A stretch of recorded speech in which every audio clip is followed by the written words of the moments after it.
Hey guys, welcome to my channel. So, bibigyan ko lang kayo ng update sa Taurus GX4 ko. Update and upgrade na din, no? So, initially, yung Taurus GX4, it came with two magazines and may flat na base plate. Ito, para flush siya. So, clear yan, no? Flush, dito lang siya, flush. Okay? So, maganda siya for concealment kasi tagon-tago. Ang problema, malaki yung kamay ko eh. XL ang kamay ko sa gloves. Kaya 2 fingers lang talaga or 2.5. Siguro hindi, 2 lang talaga ang kasya. No? So, kulang ako ng isang pinky. So, ang ginawa ko, bumili ako sa Taurus ng pinky extension. So, kita nyo, nag-improve naman siya. Ayan siya. Kahit pa paano, nag-improve, di ba? So, sara na natin yan. Clear yan. Yan. So, barely hanging on. So, siguro 2 3/4 na ako ngayon. Pero, mas komportable na siya, no? And without sacrificing yung concealability niya. Ibig sabihin, nakatago pa rin. Lalo na pag naka-holster. Yan, ganun pa rin naman. Similar, konting-konti lang nadagdag dun sa profile. Pero, malaking ginhawa. Lalo na pag pinuputok mo siya kasi maliit siya. And keep in mind guys, no, as is dito sa regular base plate, no, nakakapag rapid fire ako na hindi tumatalon to sa kamay ko. Ano yung hindi ko nabibitiwan or nawawalan ako ng control. So, malaking bagay ito, tong upgrade na to. The reason na hindi ko binili or hindi ko pinili na magkaroon ng +2 extension dito, kasi sabi ko, ang kailangan ko lang naman yung surface area, yung magigrip ko. Ayoko na siyang dagdagan ng capacity which is 11. So +2, 13 kasi magdadagdag yun sa weight. Para sa akin okay na 11 + 1. So parang 12 rounds na nga yung dala mo palagi na naka-sockbit sa bewang mo. So ayoko magdagdag pa ng weight. Ang gusto ko lang grip area para mas madaling hawakan, mas madaling i-control.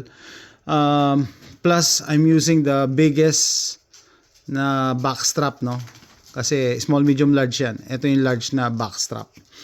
So, mas nako-control ko na siya. Tapos plus, mas nako-control ko nito.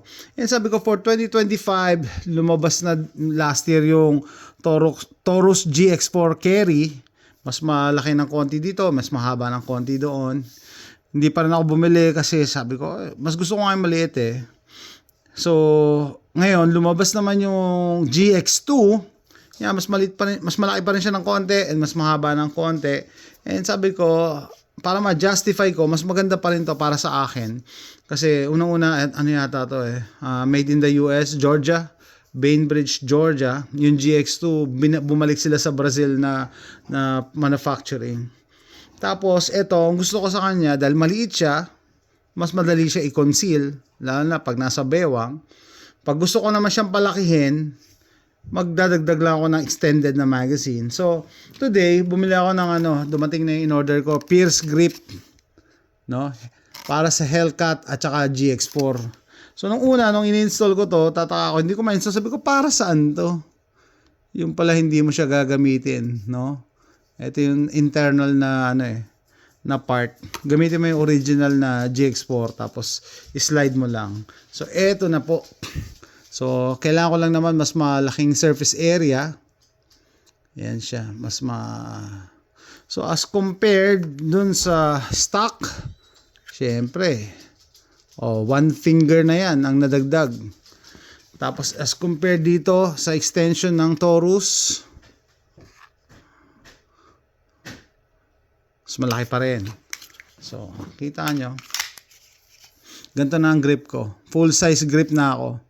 Full size grip. No? Pasok na lahat ng daliri ko dito, yung 3 daliri. So, kahit hindi ko pa ito napuputok, alam ko mas makakadagdag yan sa ergonomics, sa control ng firearm. Especially maliit tong barrel na to.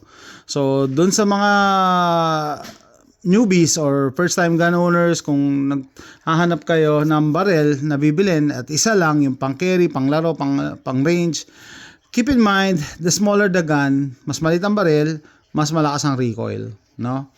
So, you need all the help you can get. Pati yung pag-grip dapat talagang maganda ang hawak mo dyan para makontrol mo yung recoil. And sabi ko nga, no, yung sa original na base plate, nakokontrol ko na to. What more kung ito? May kasama siyang grip extension. Ayan. Pierce grip. So, like I said, hindi ko kinuha yung may plus 2 kasi ayoko magdagdag ng capacity. Gusto ko lang yung grip. Tapos, umorder ako ng rubber grip dito para mas maganda yung recoil management. Hindi pa lang, mamayang gabi pa yata darating. So, i-update ko sa inyo, no?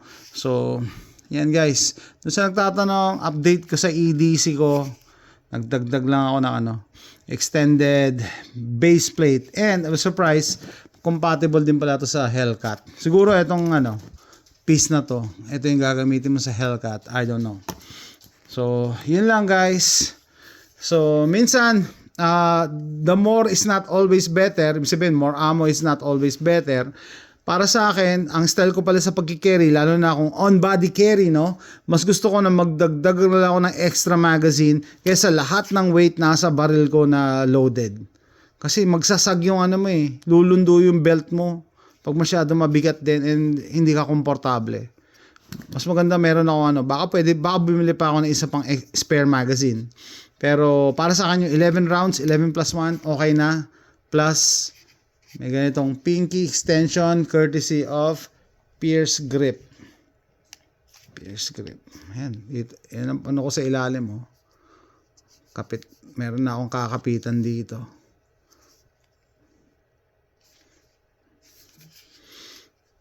Hi guys, let me know what you think. Thanks for watching. Bye.